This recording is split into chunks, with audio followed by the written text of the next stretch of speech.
Canal Preto CFC no YouTube, estamos abrindo a entrevista com Valdir Barbosa, ex-dirigente do Cruzeiro, ex-gerente de futebol, jornalista, foi diretor de comunicação também. Um prazer muito grande conversar contigo. Tudo bem, Valdir? Que honra estar aqui no canal Preto CFC. Tudo certo? Tudo certo, Preto. O prazer é meu. A gente está nessa quarentena, né, nesse isolamento do coronavírus, já que eu estou nesse momento sem trabalhar e aproveitando para curtir um pouco a minha fazendinha e fugir um pouco também desse coronavírus, correr o menor risco possível, né? Isso aí é bom, isso aí também é importante, né? Para a gente aproveitar pelo menos esse momento para buscar outras alternativas, dá para dizer assim. Mas olhando de fora, Valdir, como é que você está vendo o futebol nesse momento? O futebol ele vai mudar muito com o retorno aí depois dessa paralisação de quase 4 meses. Como é que você avalia hoje esse momento? Olha, eu acho que algumas mudanças vão acontecer, sim. E eu espero que aquelas pessoas que dirigem o futebol atualmente, elas não sejam radicais e queiram retornar tudo como o anterior, né? Essa nova mudança agora de datas, que foi uma mudança obrigatória, ela é para ser refletida muito, principalmente com relação ao nosso calendário. Eu acho que nós temos que alinhar urgentemente nosso calendário com o resto do mundo, não é com o calendário europeu. Parece que o Brasil é o único país que está fazendo certo, o resto está todo errado. E nós não temos esses problemas de frio tão violento, problemas climáticos tão agressivos quanto aqueles que existem na Ásia, no Japão. E nós precisamos estar alinhados com eles, porque nós não temos mais intercâmbio, não temos mais nada, porque quando eles podem nos receber ou visitar, nós estamos ocupados, nós estamos trabalhando, né? E outras coisas vão mudar, sim. Eu acho que a questão de salário, a questão de planejamento, principalmente no futebol brasileiro, esse período de pandemia nos fez refletir bastante, muito, tomarmos um pouco mais de responsabilidade com as coisas para que o futebol brasileiro, que vive um momento complicadíssimo na área financeira, econômica, não possa ir mais para o buraco ainda. Você, como executivo, você acha que hoje o pensamento dos dirigentes ele está muito distante do ideal? Ou você acredita que as coisas já melhoraram bastante no futebol a curto prazo? Olha, está havendo uma renovação, existem pessoas que estão chegando e que têm uma mentalidade inovadora, uma mentalidade moderna.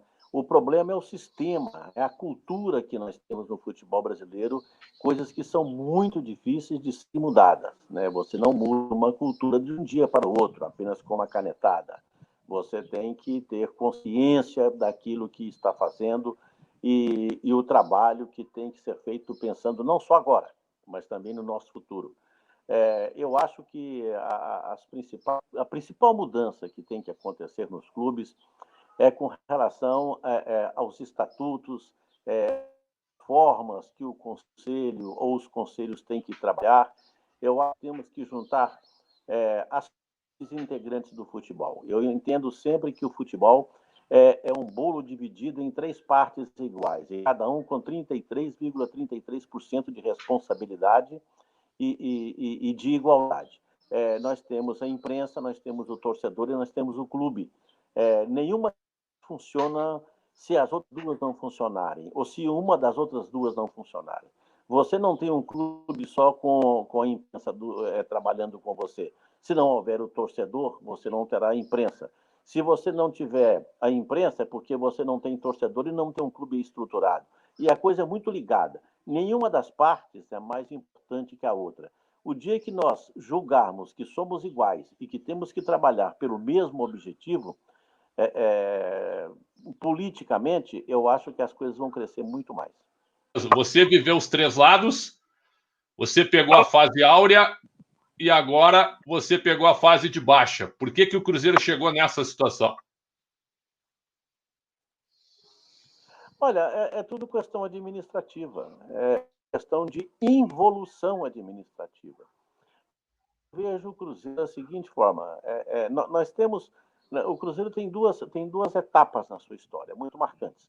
A primeira etapa seria aquela do Felício Brandi, que o homem que inaugurou a Toca da Raposa, o primeiro grande centro de treinamento do futebol brasileiro, onde que abrigou 2 Copas do Mundo, a seleção brasileira para treinamentos.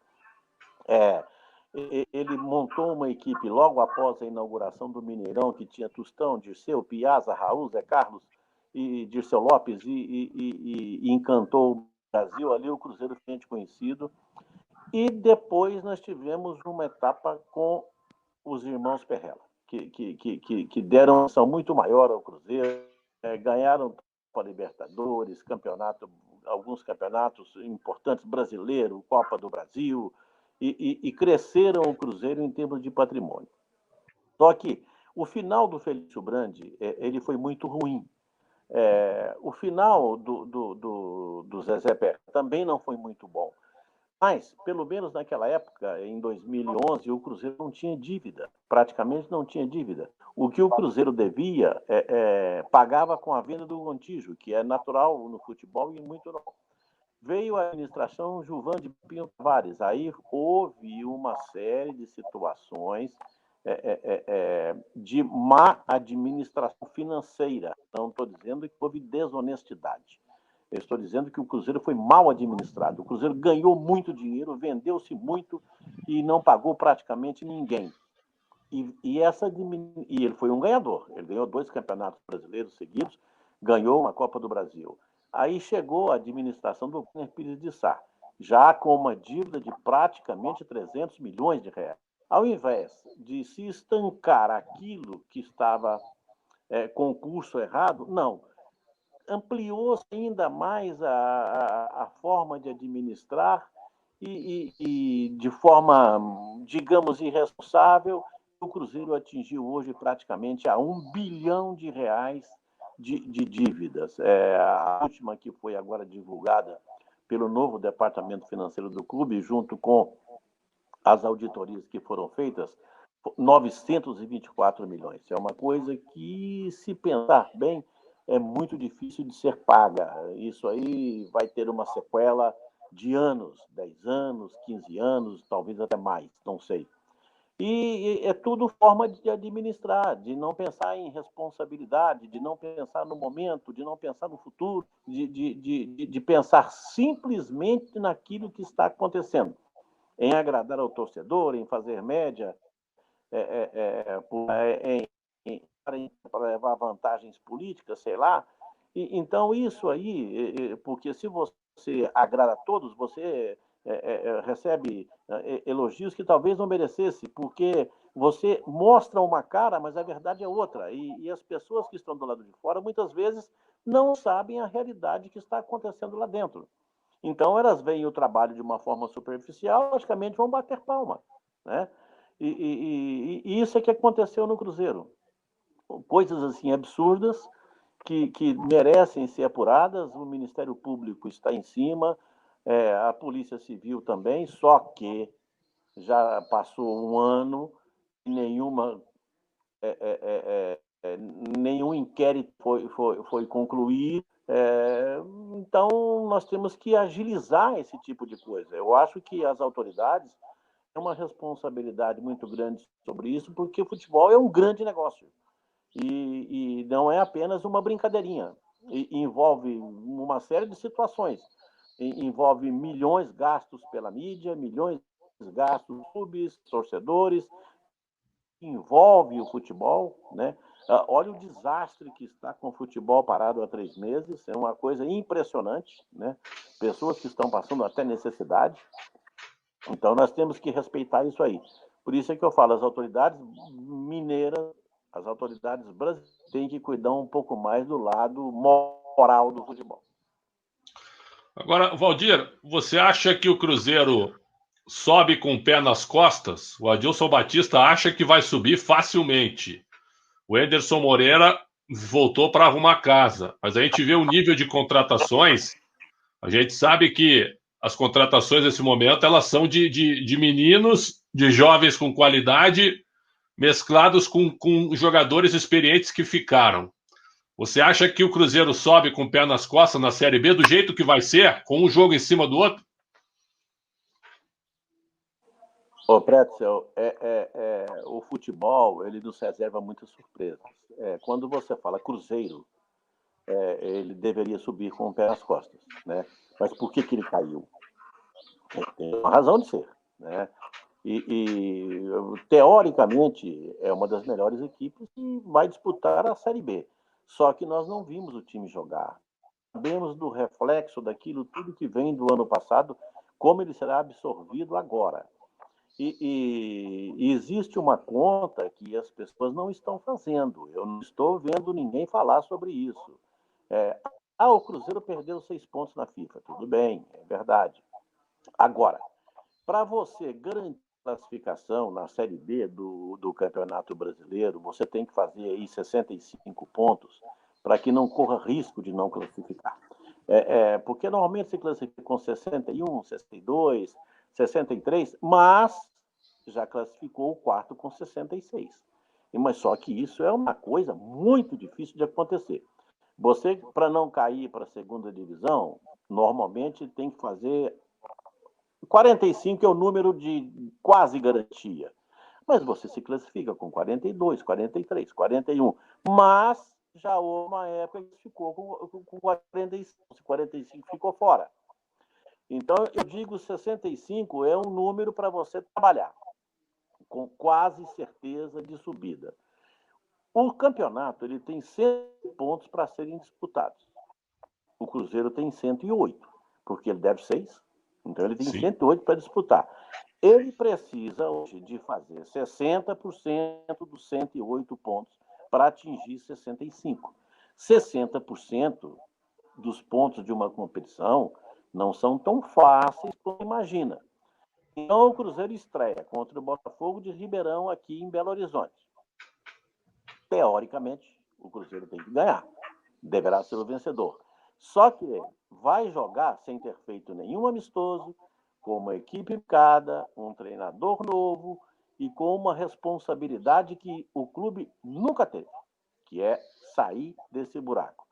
O Botafogo de Ribeirão Preto, não sei como é que está também, não terá seus amistosos, ele vem jogar sua primeira partida após a pandemia, só que o Botafogo leva uma vantagem, que é de jogar em Belo Horizonte sem obrigação de vencer e de não tomar gol. Então, isso dificulta para quem precisa jogar e para quem quer jogar. Mas tudo bem, o Cruzeiro tem que vencer e é o favorito. Depois sai com Guarani em Campinas e com Figueirense em Floripa. São 2 jogos teoricamente difíceis. Porque se não forem difíceis, qual jogo vai ser difícil para o Cruzeiro na Série B? Então, isso aí, a arrancada inicial, ela vai ser muito importante, porque se o Cruzeiro entra com uma perda aí de, sei lá, de 6 pontos no início de uma competição, você começa a aumentar o seu percentual para fazer os 65 pontos. A corda começa a apertar o pescoço logo no início. E nós não sabemos como será esse início. Então tem que ter cuidado. Por essa pressão que a gente já viu todos os grandes passarem, cada jogo realmente a bola queima, com raríssimas exceções. Na tua opinião, é melhor jogar sem público mesmo nesse momento, ou você acha que o Cruzeiro precisava ter o forte apoio da torcida? Ô, Pretzel, eu acho que o apoio da torcida, o jogar em casa, ele é sempre muito importante.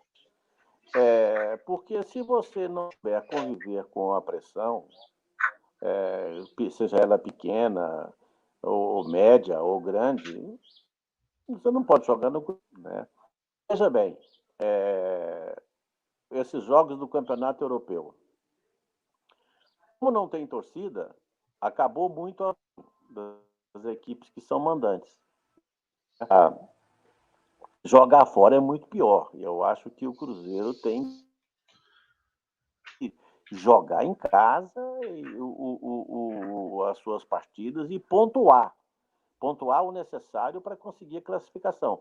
O Cruzeiro não pode entrar no campeonato da Série B pensando em pontuar somente em casa. Ele tem que pontuar fora de casa. E ele não pode ter torcida, ele não pode ter medo dos adversários. Você vai jogar em cada local que o bicho pega, né? Não é uma questão de campos ruins, mas é que o clima é diferente do jogo, né? E o estilo de jogo é diferente daquele que o Cruzeiro sabe jogar. Então, vai ter que jogar, vai ter que montar uma boa equipe. Eu acho que individualmente a equipe não está tecnicamente ruim, é uma equipe boa, uma boa de verdade. Tem que começar a fazer logo de início. Eu acredito muito no técnico Moreira, porque camarada que conhece o Cruzeiro, uns bons trabalhos fora de Minas Gerais, e ele tem tudo para levar esse time para frente. Vamos torcer para que isso aconteça, porque o Cruzeiro faz muita falta na Série A. Sem dúvida. Agora a Série B vai ser realmente dramática e emocionante. O Cruzeiro vai ser o centro das atenções, ainda mais começando com -6. Sem dúvida nenhuma, vai ser um campeonato realmente de muita atenção de todo mundo no futebol brasileiro. Agora, Valdir, você tem a história no Cruzeiro, mas você também sabe que do lado tem um clube que está tentando voltar com um grande time, com um grande treinador, mas que tem déficit há 25 anos consecutivos. Como é que o futebol mineiro me apresenta isso? A gente fica olhando aqui, o Atlético vai cruzeirar, que é o que está todo mundo agora usando esse termo. Como é que nós aqui de fora podemos entender isso? Um clube que tem 25 anos consecutivos de déficit, contrata, gasta, faz de tudo para ter um time. Eu vou fazer aqui uma comparação. Cruzeiro Atlético. O futebol é cíclico. O Cruzeiro fez o domínio mineiro durante muitos anos. É preciso também entender que a situação que o Atlético viveu até há poucos dias atrás, agora tem gente nova, o Rubens Menin, da MR, o Ricardo Guimarães, do BMG, que resolveram abraçar e fazer um investimento muito grande no clube. Então, eles estão hoje com São Paulo, trazendo, já chegando próximo a 120 milhões de reais em importações, ao passo que o Cruzeiro não pode fazer menos de 5 milhões. Né? Isso aí é uma coisa óbvia. O Atlético deve quase milhões, tudo isso administrações que ocorreram na década de 90. Eu me lembro muito bem que era fácil passar por cima do Atlético em todos os sentidos, 90, depois 2000 até 2010, até um pouco mais. E o negócio agora está invertido aqui em Minas Gerais. O Cruzeiro está por baixo, vai ter que ter muita habilidade para sair desse buraco. Para se igualar ao Atlético, vai ter algumas dificuldades, porque se não conseguir pessoas que entrem dinheiro, tem aqui o Pedro, que está ajudando muito, mas sempre ajudou, mas a forma como os dois padrinhos do Atlético entraram agora, o Ricardo Guimarães e o Rubens Menin, é uma coisa que é para assustar os adversários, não só o Cruzeiro e o América, hein? É para assustar muita gente no futebol brasileiro. Eles têm um poder, tudo, são atleticanos até debaixo d'água e resolveram fazer um plano em cima do Atlético, ou com o Atlético. E isso para o Cruzeiro foi muito ruim. Agora, poderão observar é o seguinte: o futebol às vezes tem surpresas em campo. Quando menos você espera, um teoricamente inferior derruba um gigante, né?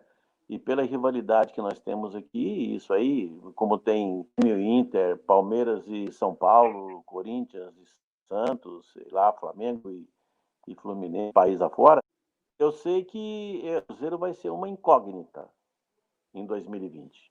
Está todo mundo na expectativa para saber como será o novo Cruzeiro. O que eu torço e que quero que aconteça para o bem do clube, do futebol brasileiro, é que o Cruzeiro suba outra vez para a primeira divisão.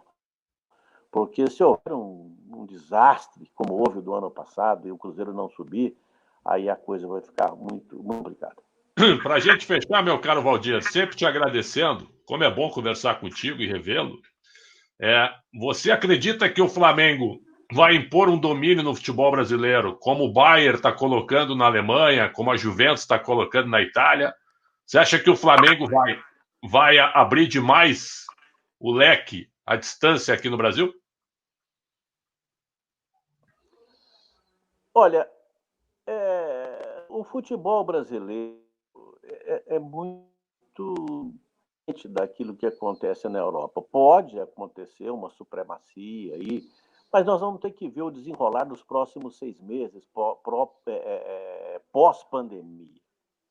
Porque, você vê, o Flamengo se reestruturou com Bandeira, depois veio e começou a ganhar. Logo no início da pandemia, o Flamengo fez um aporte de 50 milhões de reais no banco. Aí disseram, é para fluxo de caixa. Você só faz fluxo de caixa quando o seu caixa está vazio, para você fazer aporte. Né? Então, o Flamengo também vive seus problemas financeiros. Isso demonstra que tem ninguém estruturado e administrativo no Brasil. Existem aqueles que fizeram um bom trabalho e que, de repente, ganharam muito dinheiro, ganharam títulos e que iam iniciar uma caminhada. Só que provou-se o quê? Estrutura definida nos clubes brasileiros. Né? O com dois patrocinadores muito fortes. Muito fortes. O Palmeiras já tem uma patrocinadora forte, mas deu uma recuada. Né? Então, nós temos que aguardar. Existe a possibilidade de alguém largar na frente. Essa questão da televisão é um assunto que tem que ser muito discutido, muito definido, porque, querendo ou não, a TV Globo é parceira durante tantos anos e sempre foi uma parceira que pagava em dia, adiantava dinheiro para os clubes e jogava o seu sistema comercial que os clubes chamavam para jogar. Ela não é nada para ninguém. Os contratos foram dados de forma... estavam na tábua e a Globo chegou e socorreu e ofereceu mais tanto tempo de... Quem está mal economicamente ou financeiramente? Quem está bem sempre faz bons negócios. Né? E eu sou a favor, assim, que você faça como a Inglaterra. Venda os melhores momentos para um canal, venda os gols da rodada para outro canal, venda a transmissão ao vivo dos jogos para outro. Você tem a transmissão fechada, que também pode ser negociada de forma separada. Só aí são 4 opções de venda. Agora, o mercado transporta essas opções de venda de cada uma delas, não sei. Mas os clubes têm que ter consciência e fazer um trabalho coletivo para que isso possa acontecer.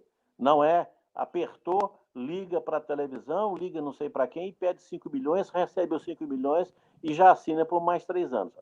Se continuar fazendo a coisa, não vai se mudar. Aí, e com aporte financeiro, como o Atlético Mineiro hoje, como o Flamengo, o Palmeiras, se voltar a investir como investia anteriormente, que vão largar e vão disparar, aí é perigoso. Valdir Barbosa, sempre uma honra conversar com o amigo. Que prazer em revê-lo. Espero que você esteja de volta rapidamente ao futebol e que quando acabar a pandemia eu possa lhe dar um abraço presencialmente e fisicamente, viu? Muito obrigado pela entrevista, pelo papo. É sempre uma honra conversar contigo. Prazer é meu, e sempre que você precisar, a gente está aqui à disposição para qualquer tipo de informação. Eu estou meio dando uma reciclada na minha vida, repensando. Não sei se o futebol propriamente dito, em termos profissionais, vai ser uma página virada, eu vou para outras atividades. Eu estou pensando aqui muito na minha atividade rural, que é uma coisa também, que é uma coisa de... Ela está segurando todo esse problema que o país está passando. Eu não sou nenhum grande, nem médio, eu sou pequeno, gosto muito. Então, eu estou pensando, mas tudo, vejo os programas de televisão aqui em casa, eu nossa, mas estou ligado no mundo da bola. Então, um abração para você, muito obrigado pela oportunidade. Sempre uma honra, Valdir Barbosa, ex-dirigente do Cruzeiro, jornalista, grande figura. Se você gostou desse vídeo, dê like e ao mesmo tempo também se inscreva no canal. O conteúdo sempre é feito para vocês. A gente volta numa outra oportunidade com mais entrevistas exclusivas e conteúdo inédito. Fechando a live, um grande abraço.